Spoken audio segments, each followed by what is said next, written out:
أعوذ بالله من الشيطان الرجيم. بسم الله الرحمن الرحيم. الحمد لله، أشهد أن لا إله إلا الله وحده لا شريك له، وأشهد أن محمدا عبده ورسوله لا نبي بعده. اللهم صل وسلم وبارك على نبينا محمد وعلى آله وأصحابه والتابعين التابعين ومن تبعهم بإحسان إلى يوم الدين. أما بعد، إخواني وأخواتي في الله، أعزني الله وإياكم. Kembali kita melanjutkan kajian kita dari pembahasan kitab Umdatul Ahkam karya Al-Imam Abdul Ghani Al-Maqdisi rahimahullahu ta'ala, dengan mengambil syarah dari kitab Taysirul Allam Syarah Umdatul Ahkam karya Al-Imam Abdullah bin Abdurrahman Al-Bassam rahimahullahu ta'ala. Pada pertemuan yang terdahulu kita sampai pada hadis yang ke-405 terkait tentang ghanimah. Al-hadithul khamis ba'da al-arba'i al-mi'ah.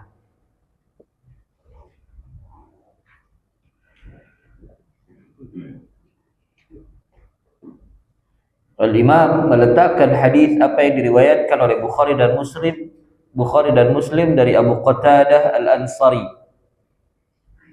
radhiyallahu anhu. Musannif berkata, an Abi Qatadah Al-Ansari radhiyallahu anhu qala, kharajna ma'a Rasulillah sallallahu alaihi wasallam ila Hunain wa dzakara qissatan. Faqala Rasulullah sallallahu alaihi wasallam, man qatala qatilan lahu alaihi bayyinatun falahu salabuhu qalaha thalathan. Dari Abi Qatadah Al-Ansari radhiyallahu anhu, beliau berkata, kami keluar bersama Rasulullah sallallahu alaihi wasallam menuju Hunain.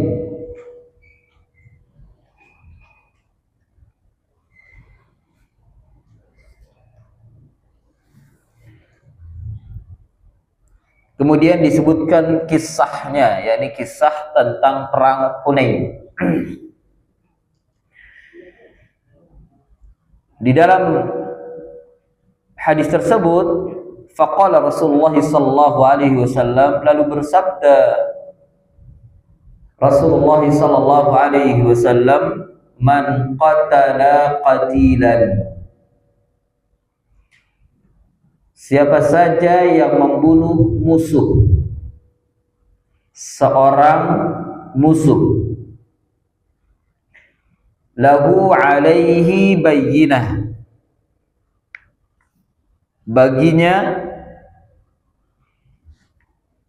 wajib memberikan keterangan, jelas benar-benar dia yang membunuh.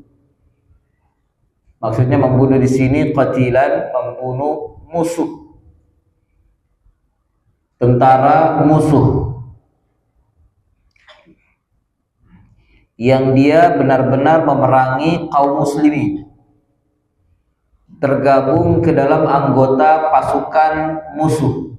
Jadi bukan sembarangan, bukan orang-orang sipil biasa, tapi memang dia tentara, pasukan. Falahu salabuhu, maka miliknya lah harta rampasan perang yang ada di tubuh tentara tersebut. Falahu salabu. Salabu di sini artinya ya dengan memfathah sin dan lam serta alba, salaba di dhammah karena ia sebagai khabar, ya. Falahu salabuhu itu harta rampasan perang yang ada di tubuh tentara tersebut, seperti baju perangnya, ya, baju perang seperti baju besinya, helm perangnya, atau kalau dia punya perisai, tameng perisainya, silah senjatanya. Yang terkadang prajurit itu tidak hanya satu senjata yang dimiliki, dia punya dua. Mungkin senjata utama, pedang, senjata yang besar, kemudian senjata kecil sebagai cadangan, atau senjata yang lainnya, ya, senjata-senjatanya, silah yang dia miliki. Wadabah, dan juga kendaraan. Kalau prajurit yang dibunuh, prajurit musuh yang dibunuh ini adalah punya kendaraan, yakni dia menunggangi kendaraan seperti kuda dan yang semisalnya, maka bila terbunuh itu dan dia jelas-jelas yang membunuhnya, semua yang ada padanya miliknya, milik yang membunuh. Ya, dan Nabi sudah mengizinkan, maka dia ambil helmnya, dia ambil baju besinya, dia ambil kendaraannya, dia ambil tamengnya, dia ambil senjatanya. Kalau memang senjatanya masih layak untuk digunakan, karena biasanya mungkin senjatanya terbuat dari bahan-bahan yang berkualitas tinggi, diambil senjatanya. Ini salab namanya. Nah, kata Nabi, siapa saja membunuh seorang pembunuh dan dia ini adalah musuhnya dan alaihi bayyinah, dia punya keterangan jelas-jelas memang dia yang membunuh, bukan keroyokan, ya, bukan keroyokan, atau apa namanya, ada dua pembunuh tapi salah satunya mendahului dengan yang lainnya, terjadi konflik di antara keduanya, bukan, tapi betul-betul dia punya keterangan bahwa dialah benar yang membunuh, maka itu miliknya. Karena biasanya harta yang dirampas dari tubuh seorang prajurit ini memiliki nilai yang tinggi, ya, entah mungkin perisainya terbuat dari bahan aluminium atau bahan yang kualitas tinggi, ada emasnya kah, atau ada biji besi yang atau logam mulia dan lain sebagainya. Kemudian kalau dia punya baju besi yang terbuat dari emas atau perak, ya, atau dia punya senjatanya terbuat dari besi yang berkualitas tinggi, besi putih yang berkualitas tinggi, dan seterusnya dan seterusnya.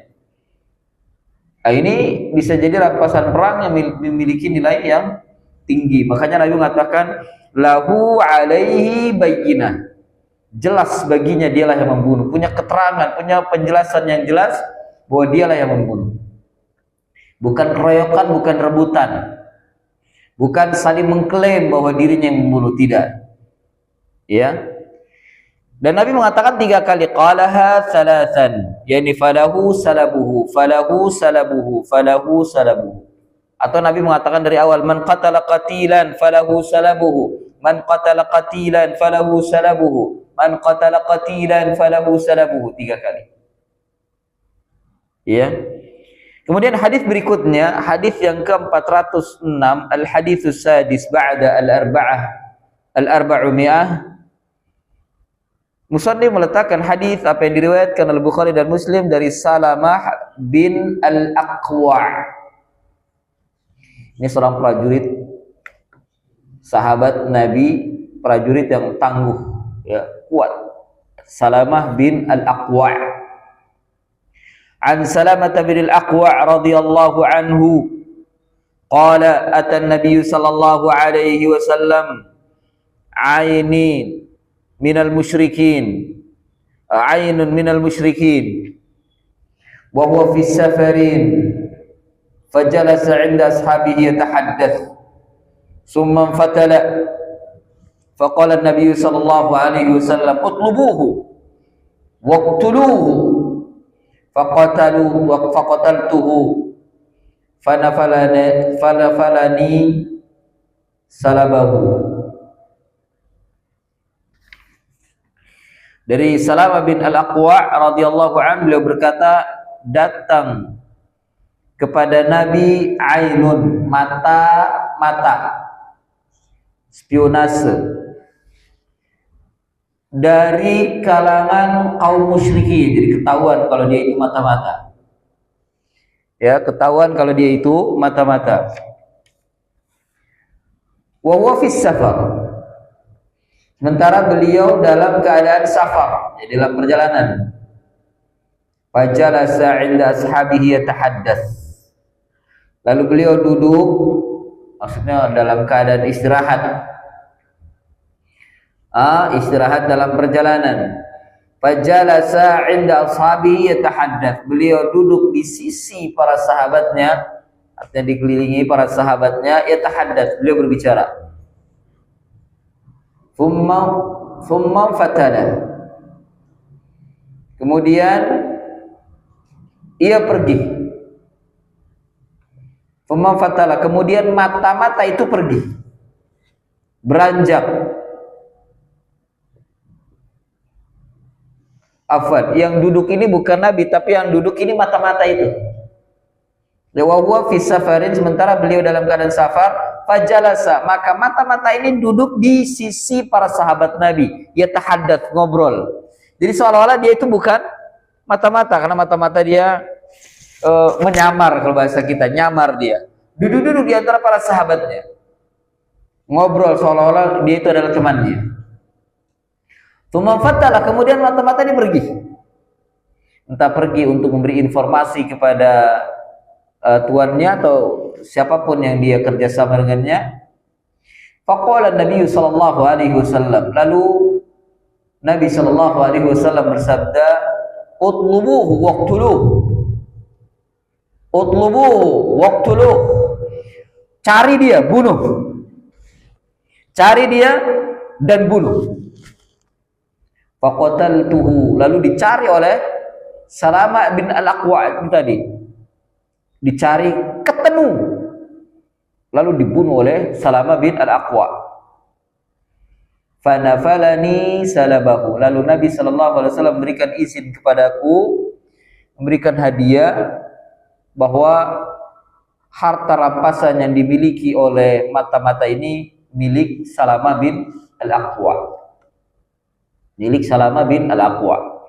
Termasuk harta yang dia bawa dari mata-mata ini, entah dia punya uang di sakunya, punya perbendaharaan apapun, mungkin dia punya alat komunikasi, ya, punya baju perang, punya kuda juga, biasanya kendaraannya itu kualitasnya tinggi, mahal, ya, diberikan kepada Salamah bin al-Aqwa'.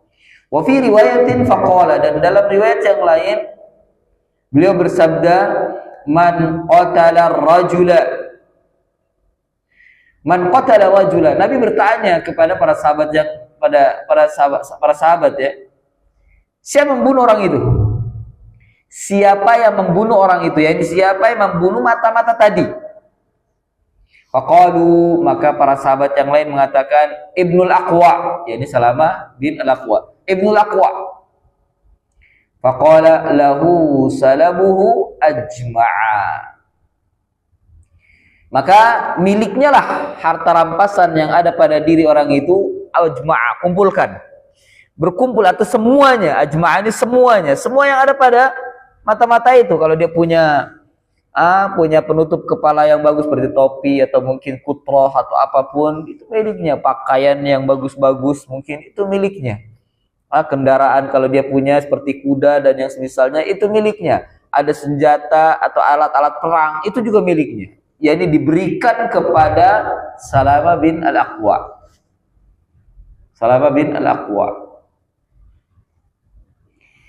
Beda kalau harta rampasan perang dalam wujud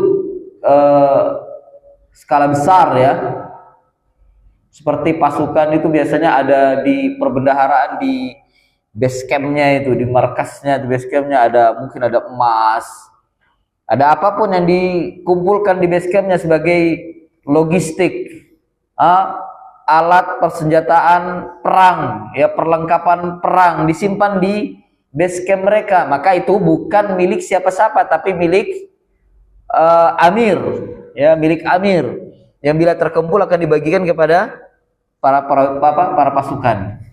Itu milik amir. Amir yang berhak untuk mengizinkan, atau harta rampasan yang berserakan umpama. Tidak ada yang mengetahui siapa yang membunuhnya, tapi dia berserakan. Artinya secara kolektif membunuhnya karena mungkin keroyokan, berantem, ya, berperang, saling membantu. Tidak tahu siapa yang membunuh aslinya. Maka dikumpulkan dan amir yang mengatur. Makanya dikatakan di sana tadi alaihi bayyinah. Kalau sudah ketahuan siapa yang membunuhnya, ya nggak usah debat lagi, itu memang punya dia gitu.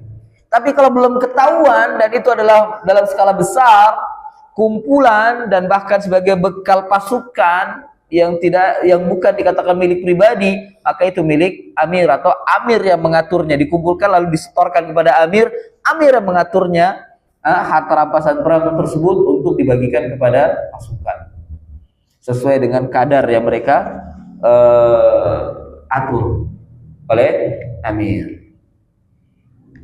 Jadi bedakan, salabah itu artinya harta rampasan perang milik pribadi musuh.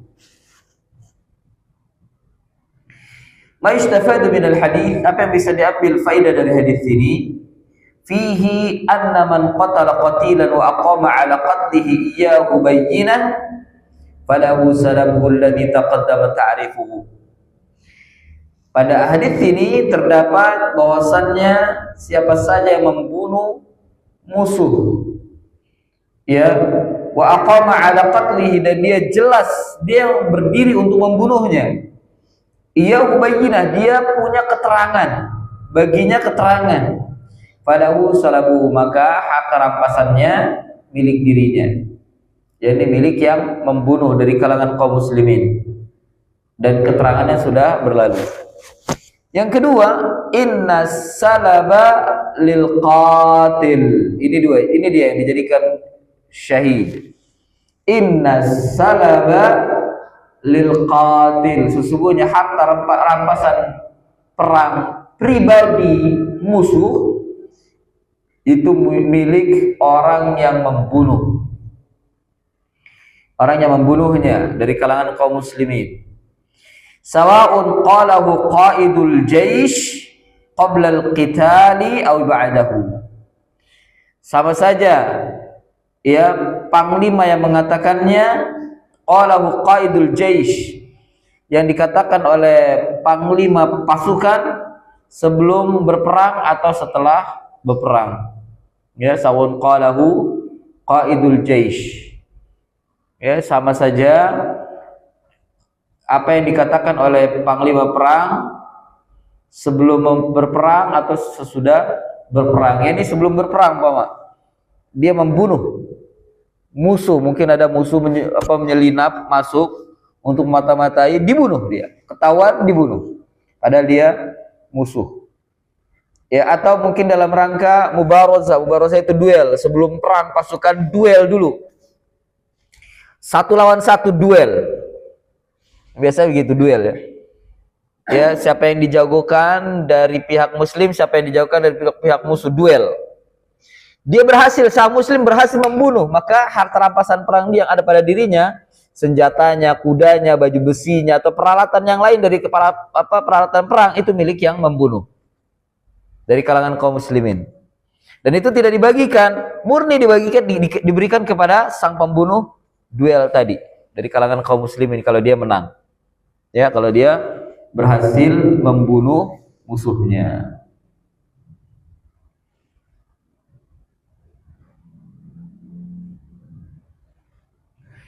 Kemudian yang ketiga, faedah dari hadis ini, ya, min babi tashji' wa tahmis ala qitalil a'da. Syariat ini, yakni salab, harta rampasan perang pribadi itu milik pembunuhnya, ini sebagai tashji', motivasi, ya, penyemangat untuk membunuh musuh, disemangati, ya, penyemangat. Artinya berhasil membunuh, maka dia dapat apa yang ada pada dirinya, ya, berhasil, maka terkadang mencari musuh yang dia punya harta atau mungkin dia punya alat peralatan perang yang berkualitas, dicari kemudian dibunuh, kemudian diambil hartanya. Nah, ini tasji', semangat dari Allah dan Rasulnya kepada pasukan yang ingin membunuh musuhnya. Padahal ikhwah, jihad perang itu mencari mati, ya, mencari mati, tapi diberikan tasji' oleh Allah dan Rasulnya untuk semangat. Bila dia berhasil membunuh, maka harta rampasannya miliknya. Harta rampasan pribadi musuh tadi milik dirinya. Ini juga semangat untuk tetap hidup supaya mendapatkan harta rampasan perang. Padahal tujuan berperang itu untuk mati. Di kalangan sahabat itu ada yang bertujuan untuk mati, karena mati syahid itu nikmat, sangat nikmatnya, sampai digambarkan kalau seandainya sang mujahid ini mati syahid, bila sudah syahid dia ingin kembali lagi ke dunia dan ingin mengulangi matinya dalam keadaan syahid, karena saking nikmatnya mati syahid itu yang dicari sahabat. Tapi diantara tasji agar dia hidup ini, bila dia membunuh, maka harta rampasan perang musuhnya itu milik dirinya. Nah, ini tasji. Jadi apa? Yang satu hadis tasji' memberikan semangat untuk agar dia mati syahid, ya, diiming-imingi dengan mati syahid. Yang satu tasji', ya, satu lagi tasji' untuk tetap hidup agar dia mendapatkan harta rampasan pribadi, harta rampasan perang pribadi musuhnya. Jadi dua-duanya tasji'. Mati syahid ini adalah kemuliaan, sementara hidup dalam peperangan dan dia berhasil membunuh musuhnya, maka harta rampasan perang pribadi musuhnya itu milik dirinya, ya, milik dirinya. Yang keempat, hukuman bagi mata-mata. Hukuman bagi mata-mata. Apa hukumnya? Bunuh. Di antara kaum muslimin ada mata-mata musuh. Dia memata-matai gerak-gerik musuh. Apa gerak-gerik kaum muslimin? Dia ingin mencari kelemahan kaum muslimin. Maka ketahuan dia, amir berhak untuk memerintahkan untuk membunuhnya. Ketahuan dia mata-mata orang-orang kufar, mata-mata kafir, maka ditangkap dan dibunuh. Ditangkap dan dibunuh sebagaimana yang diperintahkan oleh Nabi Shallallahu Alaihi Wasallam kepada para sahabatnya yang berhasil dibunuh oleh Salamah al-Aqwa. Ya, jadi hukum mata-mata di negeri Muslim, bila dia ketahuan dan ketangkap oleh amir, maka amir memerintahkan untuk membunuh. Hukumannya adalah mata-mata tersebut adalah bunuh. Ya.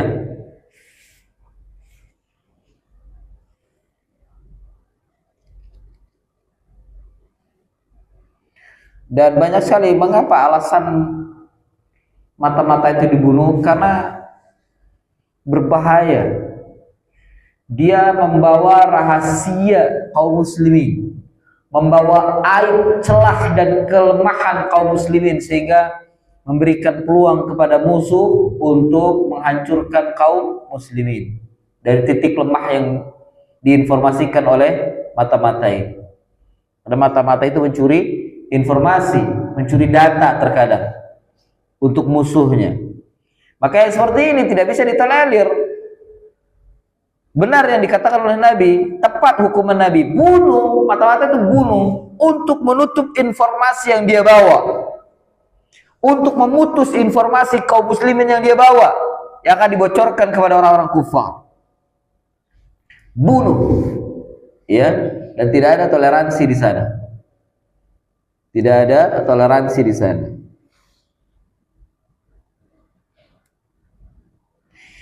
Berbeda dengan utusan, ya. Utusan musuh kemudian membawa berita atau perintah dari pimpinannya pada kaum muslimin, dalam hari ini adalah mungkin amirnya, itu tidak boleh dibunuh, dan bahkan tidak boleh diganggu juga, ya, tidak boleh dibunuh, tidak boleh diganggu, karena utusan, duta, ya, duta atau utusan untuk berkomunikasi antara dua musuh, dua pasukan yang sedang bermusuhan, itu tidak boleh dibunuh.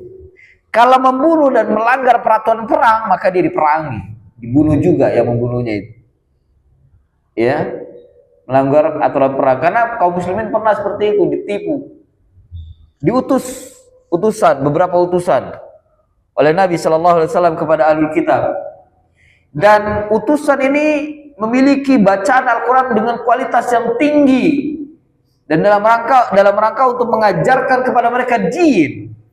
Sampai di tempat dibunuh, marah Nabi, melanggar peraturan perang nih, ya, melanggar peraturan internasional, marah Nabi, angkat pasukan perang, ya, karena aturan rusul atau utusan pada waktu itu, dan itu kesepakatan, ya, konsensus dari semua negeri-negeri yang ada pada waktu itu.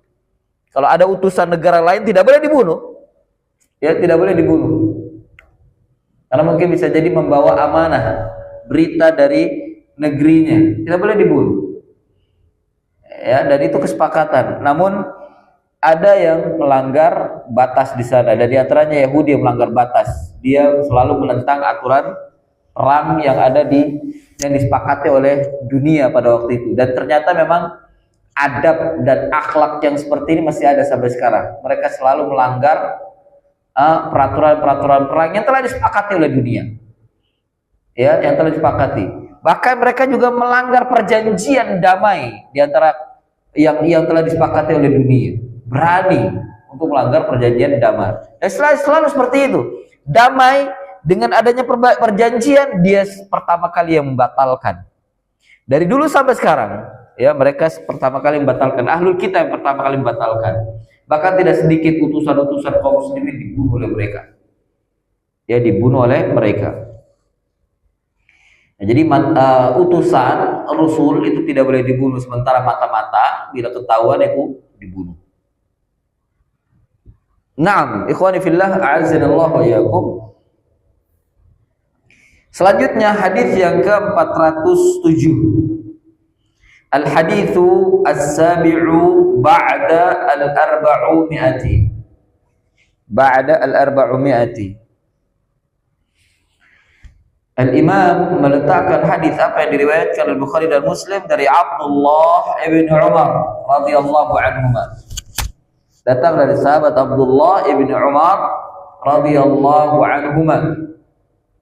Musannif berkata, an Abdullah ibn Umar radhiyallahu anhuma qala ba'atha Rasulullah sallallahu alaihi wasallam sariyatan ila Najdin fa kharajtu fiha fa asabna ibilan wa ghanaman fa balaghat suhmanuna athna asyara ba'iran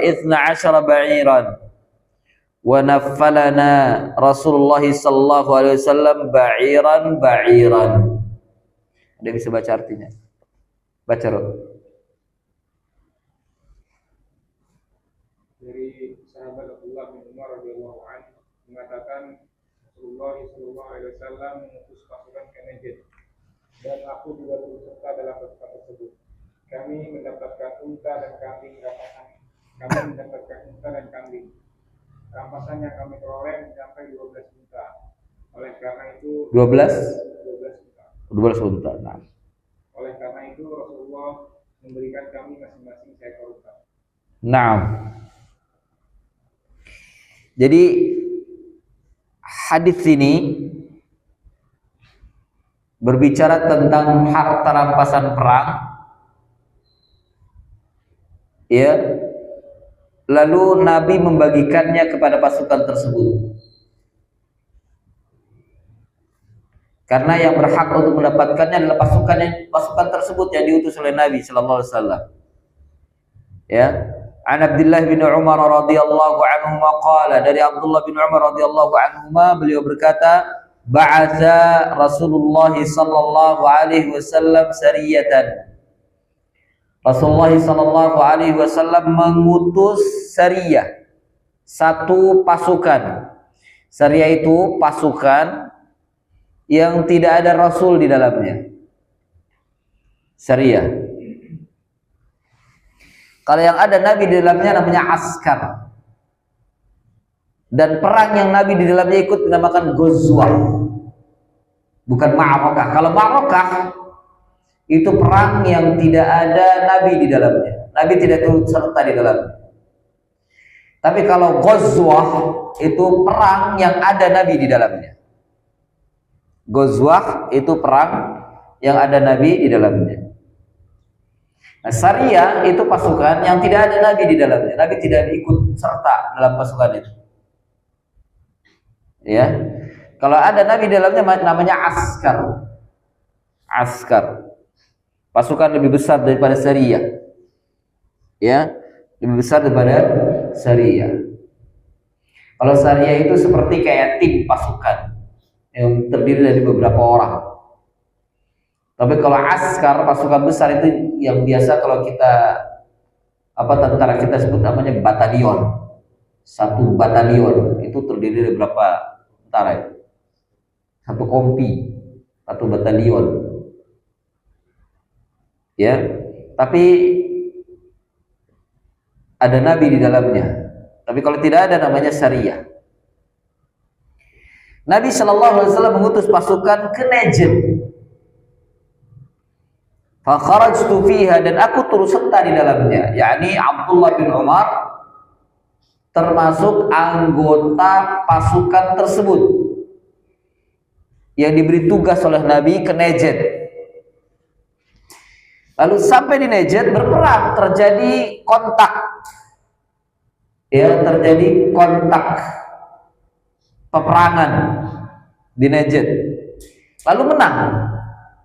Fa asabna ibilan ghanaman wa ghanaman.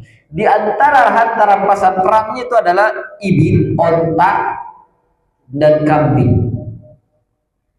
Ibilan wa ghanaman, ada onta dan kambing di antara rampasan perang. Ya, harta rampasan perang ibilan dan ghanaman ini bukan milik pribadi, karena mungkin yang membunuh orang itu, yang membunuh musuhnya itu tidak diketahui, atau mungkin bahasa kita keroyokan. Ya, tidak tahu siapa yang membunuhnya. Yang jelas kita kerjasama untuk memeranginya. Pasukan itu kerjasama untuk memeranginya.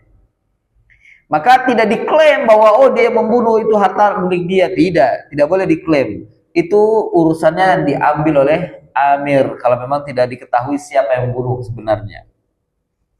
Ya. Lalu pasukan ini mendapatkan harta rampasan perang berupa onta dan kambing. Fabalagot suhmanuna 12 ba'iran. Maka ketika dihitung ontanya, ya, bagian kami dari onta tersebut ada 12 onta, 12 ba'iran, 12 onta. Wa nafalna Rasulullah sallallahu alaihi wasallam ba'iran. Lalu Nabi membagi kepada kami ba'iran, satu onta. Ya. Dan onta ini ikut dalam perang ya, bukan onta yang diternak di dalam kampung atau dalam, bukan, tapi onta yang dibawa oleh pasukan di medan perang. Karena biasanya onta di sana ada onta untuk dipakai untuk perang, ya, dan juga kambing dibawa untuk perbekalan makanan juga ada. Dalam peperangan ada membawa kambing, bawa onta untuk makan mereka, karena nanti disembelih, dimasak, disembelih. Ya, bukan onta dan kambing yang berada di kampung yang sedang diternak dan itu dikuasai oleh masyarakat sivil biasa, bukan. Datang ke kota terus ngacak-ngacak gitu kemudian ngambil kambing, enggak, bukan seperti itu, bukan. Dan perang cara kaum muslimin bukan seperti itu, datang invasi ke kampung-kampung, ngacak-ngacak kampung, kemudian ada peternak orang desa diambilin satu persatu. Itu namanya ngerampok, bukan perang, ngerampok. Dan muslim bukan begitu gaya perangnya, nggak boleh, justru itu dilarang. Merampas harta orang yang tanpa bersalah, dan bukan pasukan juga, masyarakat sipil biasa yang dia bekerja dengan ternaknya gitu. Bukan begitu. Jadi onta yang dibawa dan kambing yang dibawa sebagai logistik peperangan mereka, perbekalan gitu. Ya. Jadi jangan disangka bahwa ketika pasukan ini mendatangi Najd lalu dia dapat onta dan kambing diambilnya dari kampung, dari orang-orang desa, orang-orang sipil yang sedang berternak. Bukan, itu nggak boleh. Bahkan dilarang kita membunuh orang tua, dan juga dilarang membunuh wanita dan anak-anak, dan mereka dikatakan masyarakat sipil yang lemah. Nggak boleh, dilarang. Dan juga tidak boleh juga merampas harta mereka tanpa hak, merampas harta mereka tanpa hak. Terus kampung diacak-acak, dibakar gitu, nggak bersalah apa-apa, dibakar, main bakar aja, main acak-acak aja, nggak bersalah apa-apa. Bahkan mereka tidak tahu apa-apa, maksudnya apa gitu, tidak tahu apa-apa, ya. Ini nggak boleh. Jadi yang dihadapi adalah pasukan-pasukan yang mereka memang siap untuk berperang dengan kaum muslimin. Nah, itu yang dihadapi ketika mereka bawa perbekalan, itulah menjadi ghanimah. Yang menjadi ghanimah. Nah, Nabi membagi ghanimah yang dibawa oleh Sariyah ini dari Najd, 10 onta dan 12 kambing dibawa oleh Nabi dibawa oleh pasukan Sariyah ini sampai di Madinah, dibagi oleh Nabi untuk khusus pasukan itu saja. Khusus pasukan itu saja.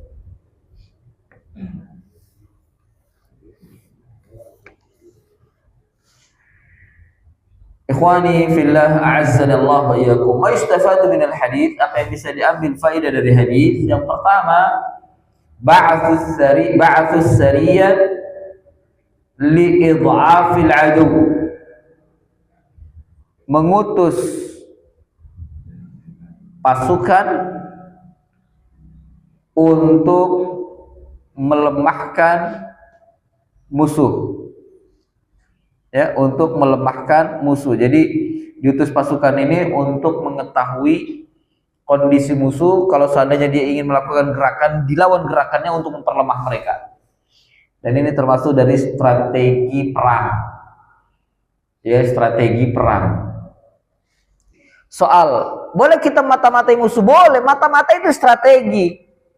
Hanya dalam Islam kalau ada mata-mata musuh ketahuan, mata-mata itu dibunuh. Ya mungkin ini juga aturan dari negeri lain, kalau ada mata-mata muslim datang ke sana dan mata-mata itu ketangkap, dibunuh mereka.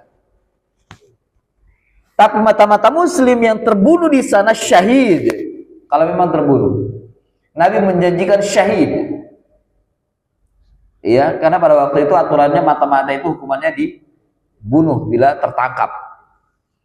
Nah, Nabi pun sebelum berperang mengutus Di antaranya juga mata-mata. Syariah dulu, syariah itu pasukan kecil, tim, pasukan, istilahnya investigasi untuk mengetahui kondisi dan medan perang. Ya, di sana kondisi masyarakat dan medan perang yang ada di sana. Medan yang ada di sana itu bagaimana kondisinya? Apakah medannya terjal, medannya berbatu, bisa nggak dalam berperang di sana dengan di tempat yang terbuka? Kalau seandainya tidak ada, bagaimana caranya? Bagaimana untuk melakukan invasi ke sana? Di antara strateginya kirim dulu pasukan kecil, tim, sebagai untuk mencari informasi, investigasi di daerah musuh yang akan dituju sebagai tujuan invasi ke mereka. Ini strategi, dan juga dikirim mata-mata ke sana mencari, melihat. Kaum muslimin boleh mencari mata-mata, menjadi mata-mata untuk memberikan informasi kepada Nabi. Ya, ini strategi perang. Tapi memang berbahaya, mata-mata sangat berbahaya, karena dia masuk ke kantong-kantong strategis musuh. Ya, mungkin di sana penjagaannya sangat ketat, ketangkap habis. Taruhannya nyawa mata-mata itu. Taruhannya nyawa. Kemudian yang kedua, halul ghanimata lil ghazin al ghanimin. Halal ghanimah itu untuk para pasukan. Al ghazin itu para pasukan, personal pasukan. Al ghanimin, orang-orang yang mendapatkan ghanimah. Jadi yang dibagi oleh Nabi itu syariah itu saja.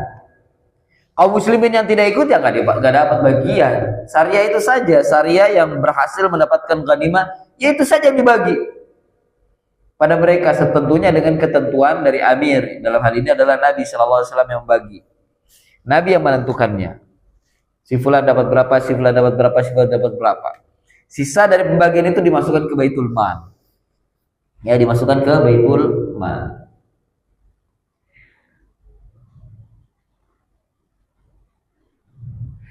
Kemudian yang ketiga, inna sariyata idza kanat mustaqillatan laysat tabi'atan lil jaish. Isya.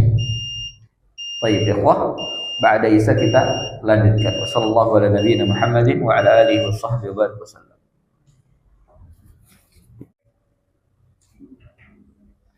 Wassalatu wassalamu ala Rasulillah wa ala alihi wa ashabihi wa man walah. Ashhadu an la ilaha illallah wahdahu la syarika lah wa ashhadu anna Muhammadan abduhu wa rasuluhu la nabiyya ba'dah. Amma ba'd. Ikhwani wa akhwati fillah, a'azzani Allah wa iyyakum. Di antara faidah hadis yang ke-407, halalnya ghanimah bagi kaum muslimin.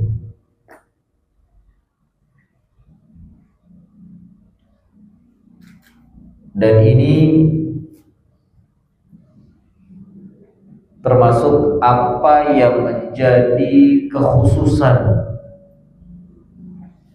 bagi umat ini,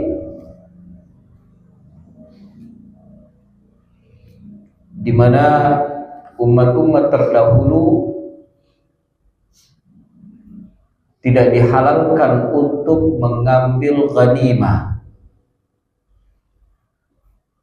tidak dihalalkan untuk mengambil harta rampasan perang.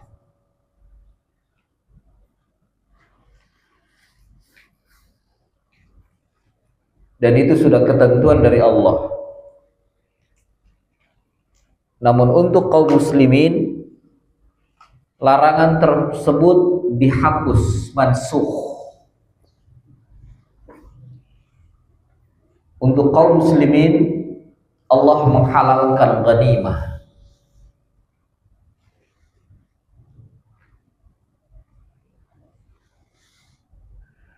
Kemudian yang ketiga, faedah dari hadis ini, inna sariyata idza kanat mustaqillatan laysat tabi'atan lil jaysh fa ghanimatuha laha wahdaha.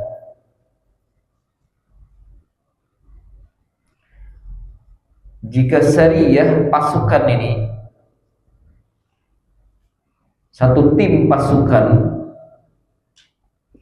idza kanat mustaqillah, jika dia bebas, artinya tidak terikat, laisat tabi'atan lil jaysh, bukan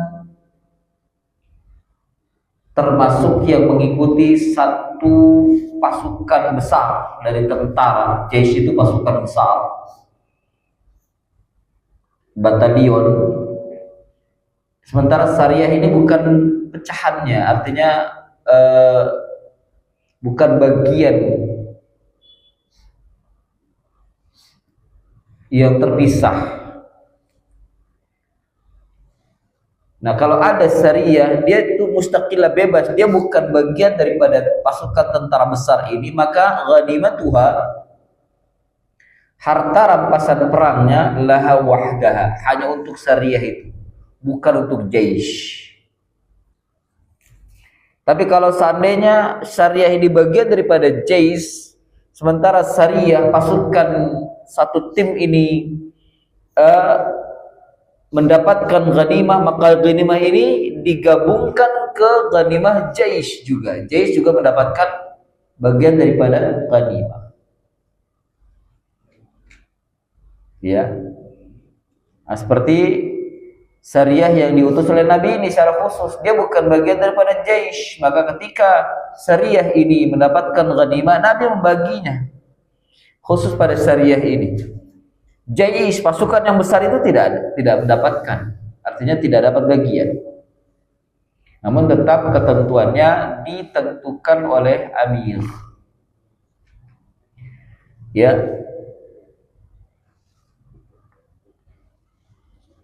Yang keempat, jawazut tanqilil ghanimin ziyadatan ala ashumihim.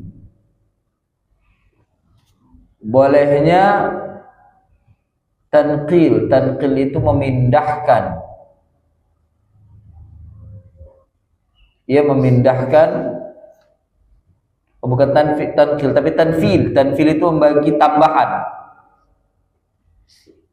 membagi para ghanimah yang mendapatkan harta rampasan perang secara pribadi.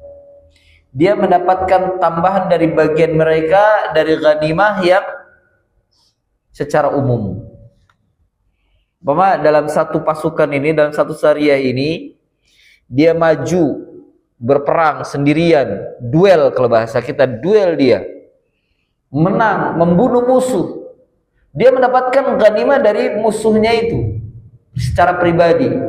Nanti di kemudian hari ikut berperang bersama dengan pasukan yang besar atau syariah, kemudian syariah ini pun menang lagi, mendapatkan ghanimah, dia dapat lagi sebagai tambahan. Jadi ghanimah secara pribadi dengan ghanimah yang bagian daripada syariah tadi, pasukan, tim pasukan.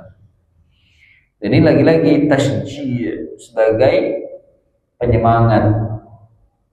Jadi double, tambahan. Boleh yang seperti itu, boleh. Jadi dan menunjukkan bahwa ketika pembagian ghanimah nanti, ya, dipastikan tidak merata, ya, tidak merata. Terkadang dibagi sesuai dengan ketentuan lama, senioritas, ya, lama atau barunya dia masuk ke dalam Islam. Dia masuk ke dalam Islam. Terkadang yang senior itu dapatnya dikit. Orang-orang yang baru itu dapatnya banyak. Dan ini ketentuan dari Islam. Orang-orang baru mendapatkan banyak bagian daripada ghanimah, bukan untuk menyatakan bahwa dia ini orang yang begini, tidak. Untuk mu'allafatu qulubuhum, menarik hati mereka untuk tetap di dalam Islam. Kalau dibagi sesuai dengan ketentuan lama dan sebentarnya, atau lama dan barunya bergabungnya ke dalam Islam, kasihan yang baru masuk, dia akan mendapatkan sedikit. Semua akan dibagikan kepada senior. Kalau cara seperti itu akan terjadi kekacauan. Harus bagian kita kan anggapnya senior, yang paling senior yang dapat banyak. Tidak, Islam tidak begitu aturannya. Yang paling senior, yang paling lama itu dapat banyak, yang baru dapatnya sedikit. Tidak, Islam tidak begitu. Ketika ghanimah, yang baru justru, bahkan kalau seandainya dia baru, dia memberikan kontribusi yang banyak dalam peperangan, dia juga dapat banyak.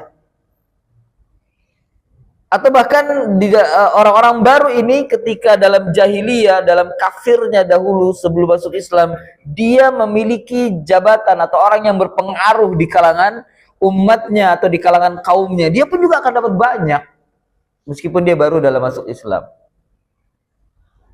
Ya, dalam rangka apa? Mu'allafatu qulubuhum, untuk menarik hati mereka, menahan mereka agar mereka tetap.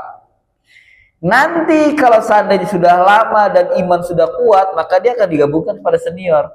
Senior-senior dalam Islam seperti Abu Bakar As-Siddiq, Umar bin Khattab, Utsman bin Affan, Ali bin Abi Thalib, dan yang lainnya, 10 orang yang dijamin masuk surga.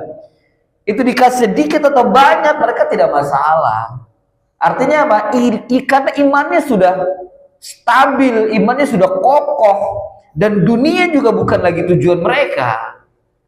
Sudah ada tidak ada lagi dalam diri mereka orientasi dunia. Sedikit maupun banyak bagi mereka dunia sama saja. Sehingga ketika mendapatkan ghanimah sedikit, ya alhamdulillah, fabihi wa ni'ma, alhamdulillah. Dapat banyak pun juga alhamdulillah. Mereka tidak merasa dibagaimanain gitu pada Nabi enggak. Apalagi Sa'ad bin Ubadah atau Abu Ubaidah bin Jarrah itu ketika berperang melawan atau ketika Fakku Al-Kufah yang berperang dengan tentara Parsi. Beliau dalam keadaan kalau udah sudah senioritasnya sudah tinggi, berhasil membuka kerajaan Parsi yang begitu banyak ghanimahnya itu, tidak terpengaruh sedikit pun. Bahkan takut ketika mendapatkan ghanimah, bagian ghanimah yang sangat banyak, takutnya gimana? Bagaimana ini bertanggung jawaban di hadapan Allah? Bagaimana? Akhirnya apa? Dibagi semua sampai habis bagian dia itu. Jadi senior dalam Islam, sahabat-sahabat Nabi yang senior itu sudah enggak orientasinya dunia, berperang dalam rangka untuk jihad dan ingin mati, bukan untuk mencari ghanimah. Yang seperti ini dikasih dikit atau banyak nggak pengaruh. Makanya ada sebagian senior kasih sedikit, ya sudah alhamdulillah. Beda dengan orang-orang yang sudah orientasi dunia, dikasih dikit marah mereka, nggak mau lagi masuk Islam, meninggalkan Islam. Nah, Nabi tidak mau seperti itu. Orang-orang yang masih tergoda dengan dunia, ya dikasih banyak oleh Nabi untuk menjaga hati mereka agar mereka tidak keluar lagi dalam Islam. Setelah mereka sudah kokoh imannya dalam Islam, baru mereka disikapi seperti senior yang lainnya. Dikasih dikit atau dikasih banyak, sama saja bagi mereka. Dan memang demikian Islam. Ya. Makanya tidak ada seujung kukunya amalan kita dari sahabat itu. Sahabat itu sudah tidak lagi orientasi dunia. Dunia itu di tangannya mereka. Ketika mereka dapat banyak dari dunia, justru mereka takut, bingung ini gimana, membelanjakannya gimana. pertanggungjawaban di hadapan Allah itu gimana? Bingung dan takut mereka. Kalau kita dapat banyak, alhamdulillah bagus nih, tabungan buat modal bisnis, untuk masa depan. Itu kalau udah orientasi dunia. Ketika kasih dikit, cuma dikit, apa ya, capek kita banting tulang, mau terbunuh, korban nyawa, kasihnya dikit-dikit. Itu kita itu yang sudah orientasinya dunia. Nah, orang-orang yang baru masuk Islam begitu orientasinya, udah korban nyawa dapatnya dikit gitu kan. Kita korbankan diri kita dengan sabetan-sabetan pedang, tersayat-sayat, tapi dapatnya dikit. Itu Nabi nggak mau seperti itu. Orang-orang seniornya, sabetan pedang itu bagaikan nikmat bagi mereka, apalagi Khalid bin Walid. Ya, sabetan pedang itu sudah bukan artinya tidak ada arti bagi mereka. Justru ketika mendapatkan dunia, mereka sangat takut. Bagaimana caranya membaginya, bagaimana untuk membelanjakannya ini. Khawatir mereka. Ya. Nah.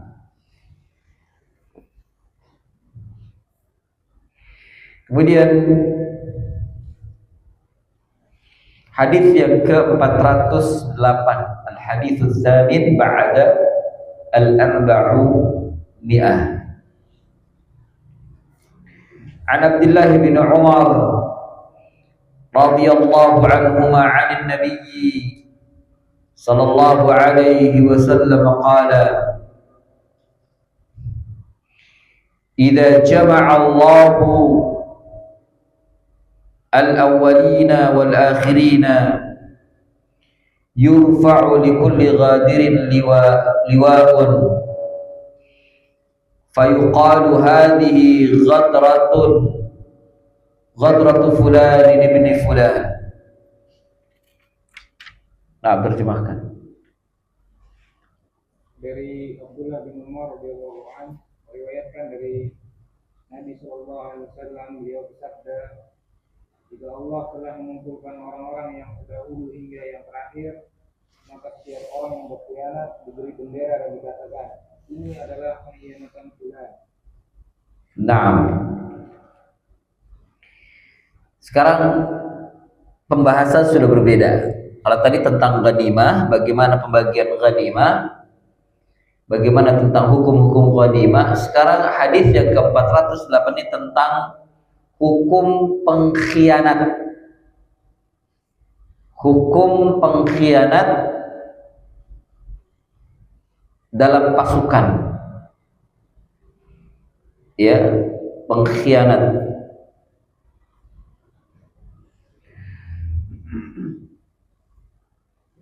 Hadis yang ke-408, Al-Imam meletakkan hadis apa yang diriwayatkan oleh Bukhari dan Muslim dari sahabat Abdullah bin Umar radhiyallahu anhuma, dari Nabi sallallahu alaihi wasallam, beliau bersabda, "Idza jama'allahu," apabila Allah mengumpulkan, al-awwalina wal akhirin, orang-orang yang pertama dan orang-orang yang paling akhir, yakni dikumpulkan di mana? Di padang mahsyar. Di padang mahsyar, yaumul hisab, menunggu yaumul hisab, menunggu hari perhitungan. Yurfa'u likulli ghadirin liwa, akan diangkat untuk setiap pengkhianat satu bendera. Nah, ini satu lagi syiar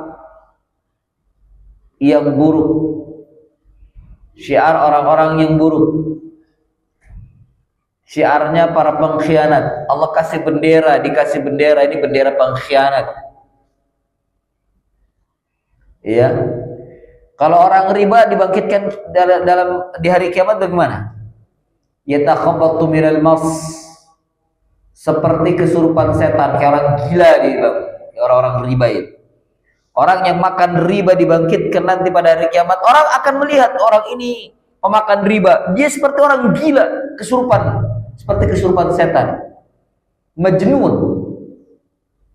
Kita lihat sendiri di dunia orang yang gila, orang yang kesurupan setan, orang gila ngomong sendiri kadang, nggak ada apa-apa teriak-teriak gitu kan.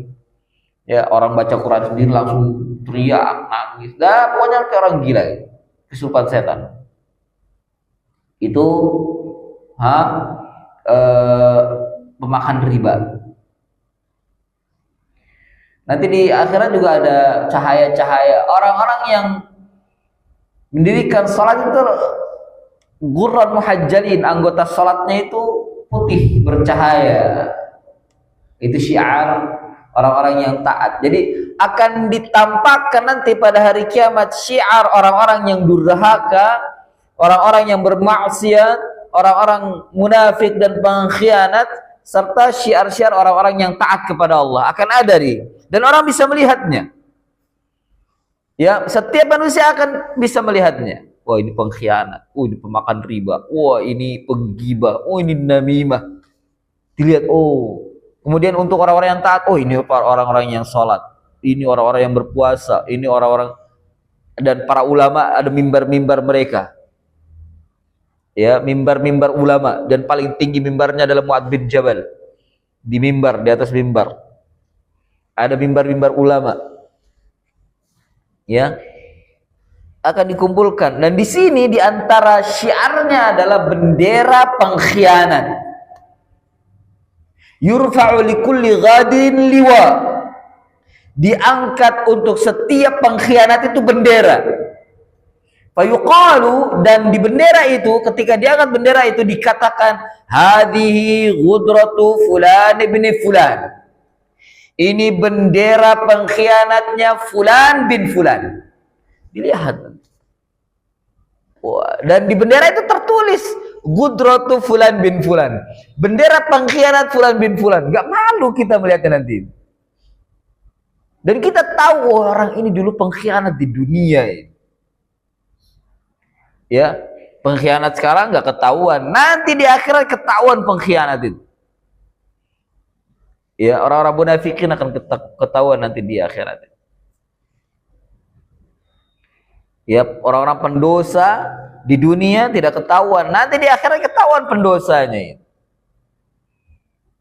Ya, seperti tukang gibah.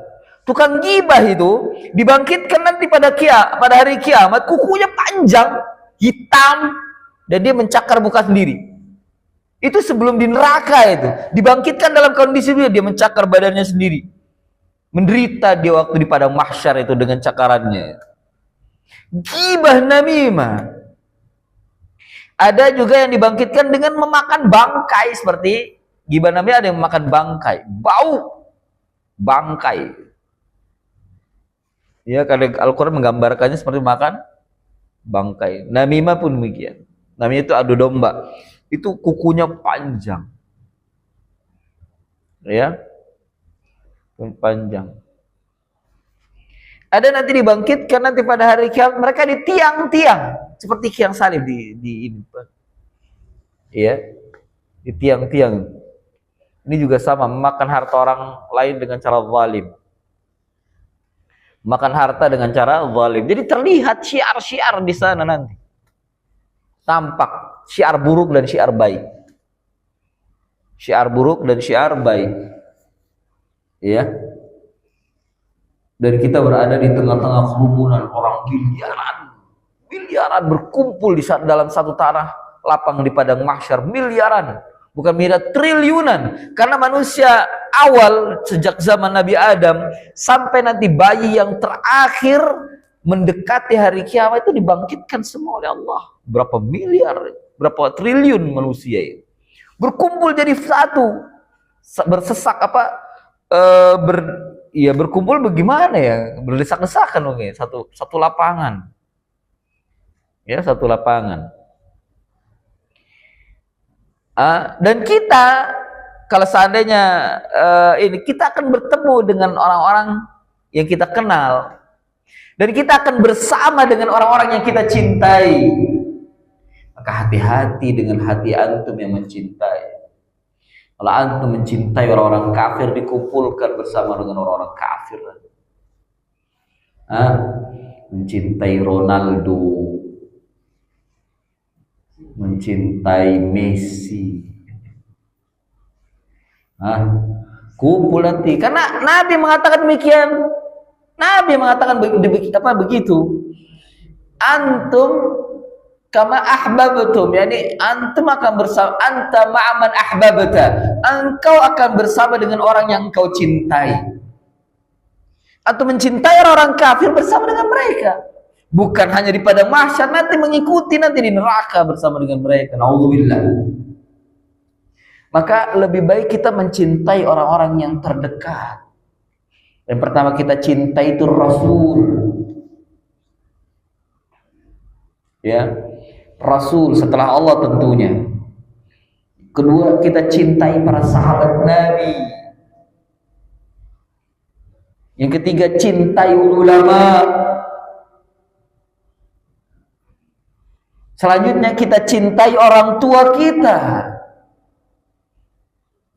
Kemudian kita cintai istri dan anak kita. Kita akan berkumpul dengan orang-orang yang kita cintai. Kita mencintai Rasul, akan berkumpul dengan Rasul. Kita mencintai ulama, akan berkumpul dengan ulama. Kita mencintai orang tua, kita akan berkumpul dengan orang tua kita. Kita mencintai anak kita, akan berkumpul dengan anak kita. Kita mencintai istri kita, berkumpul dengan istri kita. Mencintai dengan cinta yang syar'i, cinta karena Allah, akan berkumpul dan menjadikan mereka sebagai idola. Itu akan berkumpul dengan mereka. Kalau kita mencintai dan mengidola orang-orang kafir, kumpul dengan mereka. Alhamdulillah. Dan hadisnya sahih. Bagaimana kita baca kemarin itu. Datang seorang Arabi kepada Nabi, ya Rasulullah, bagaimana kalau kita mencintai seseorang sementara kita belum pernah bertemu dengannya, tapi kita mencintai. Apa kata Nabi? Anta ma'aman ahbabta. Artinya nanti di akhirat itu berkumpul, bertemu. Di dunia enggak bertemu, di akhirat akan bertemu. Antum sekarang belum bertemu dengan Ronaldo, kalau antum mencintai Ronaldo, akan bertemu nanti di akhirat dengan Ronaldo itu. Ya, bertemu. Nauzubillah. Cintai orang-orang yang saleh. Cintai ulama, cintai Rasul, cintai orang tua, cintai istri, kita akan bertemu dengan mereka. Ya. Cintai teman-teman yang saleh, karena teman-teman yang saleh ini mereka bisa memberikan syafaat. Ketika kita dilempar oleh Allah ke neraka, tidak ada yang menolong selain Nabi, ya. Kalau Nabi memberikan syafaat, alhamdulillah. Tapi kalau syafaat Nabi datangnya telat, yang paling pertama diizinkan oleh Allah ada teman untuk berikan syafaat. Ya, teman-teman kita yang berkenal dengan kita, si fulan kemana? Kita cari nih, si fulan kemana? Oh, dia di neraka. Diizinkan oleh Allah untuk berikan syafaat. Kita minta, ya Allah, berikan izin untuk berikan syafaat kepada fulan. Fulan itu teman saya. Apalagi kalau temannya orang soleh, memberi keutamaan. Dia mendapatkan izin dari Allah untuk memberikan syafaat. Dapat kita syafaat dari teman. Ya, diberikan, kemudian diizinkan oleh Allah untuk memberikan syafaat. Teman yang kita berikan syafaat akan diangkat dari neraka oleh Allah Azza wa Jalla.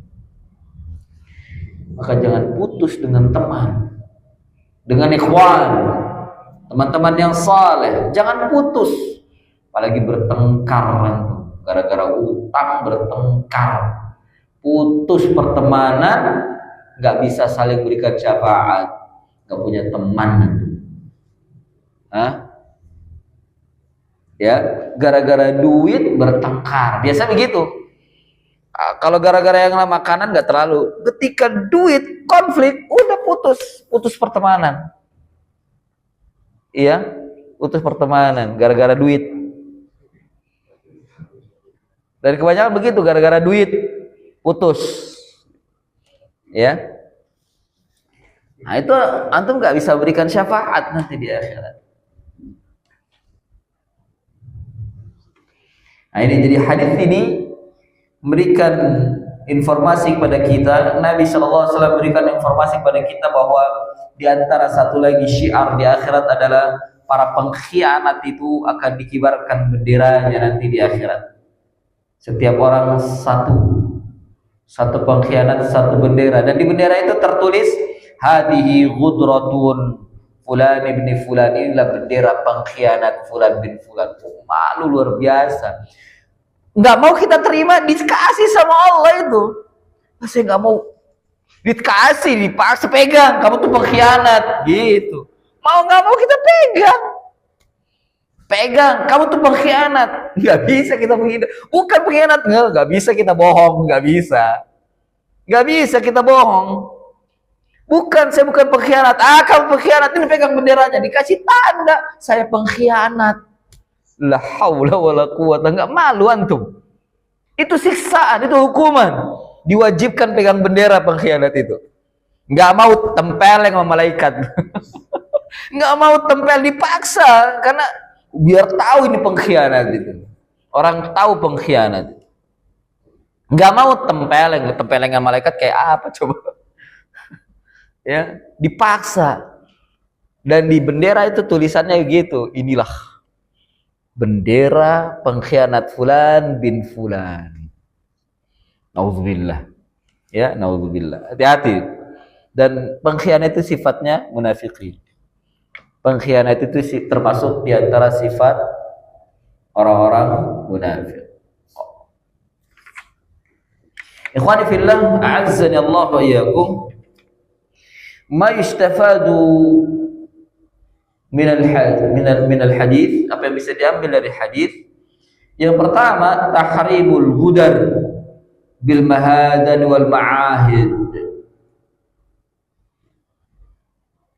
Haramnya berkhianat. Di antara bentuk khianat itu lari mundur ke belakang, lari tunggang langgang karena takut dengan pasukan. Lari dari pasukan, lari dari medan perang. Itu gudar, pengkhianat. Jadi karena dia takut, lari sendirian. Gak ada yang ikutin, dia sendirian lari karena takut di medan perang. Kemudian bersembunyi. Pengkhianat, diharamkan yang seperti itu. Ya. Wa haramnya pengkhianat, wa a'zamul ghudar ayyaqa min qaidil jaysh. Dan sebesar-besarnya pengkhianat itu terjatuh dari qaid. Qaid itu panglima pasukan. Jadi pengkhianat yang terbesar itu ada pada panglima. Kalau panglima pengkhianat, itu pengkhianat yang paling besar panglima. Karena ada panglima pengkhianat itu. Li'anna gudratahu tunsabu ilal Islam. Karena pengkhianatannya dinasabkan kepada Islam. Jadi panglima berkhianat itu adalah pengkhianatan yang paling besar. Dan mereka akan memegang bendera yang paling besar. Ya. Jabatannya panglima tapi dia berkhianat gitu. Jabatannya pemimpin tapi dia berkhianat. Dan pengkhianatan panglima itu bukan pengkhianatan pribadi.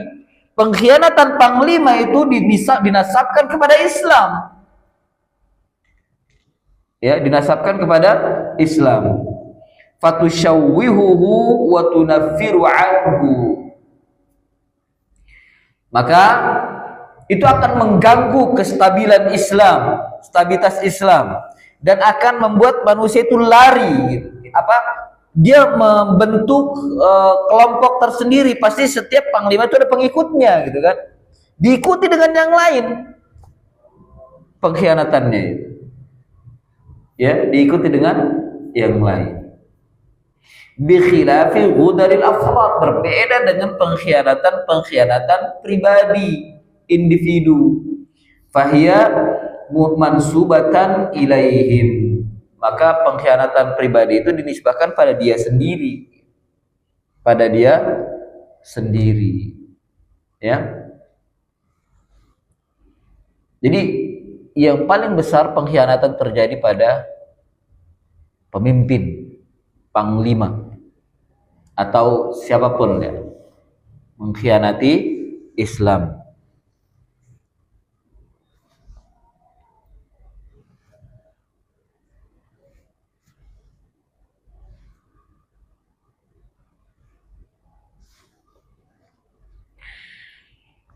Ikhwani fillah, a'azzani Allah wa iyyakum.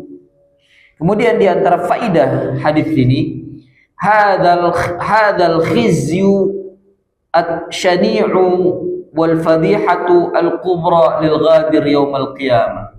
Ini pengkhianatan, penghinaan yang sangat keji, yang sangat buruk, ya. Fadihatul kubra, aib yang besar. Ya, fadihah itu aib.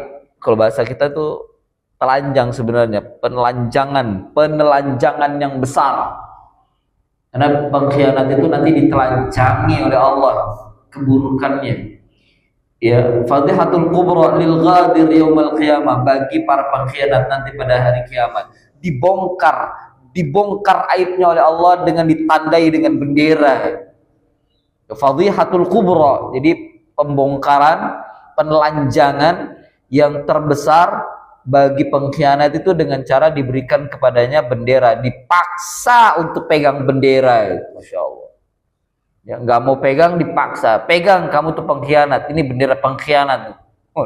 Dipaksa untuk megang. Li'annahu akhfa qudratahu wa khiyanatuhu. Ya. Nah, ini penghinaan terhadap pengkhianat hadis ini. Kemudian waqad qala an-nabiy sallallahu alaihi wasallam, la takhun man khanaka. Jangan kamu mengkhianati orang yang mengkhianatimu.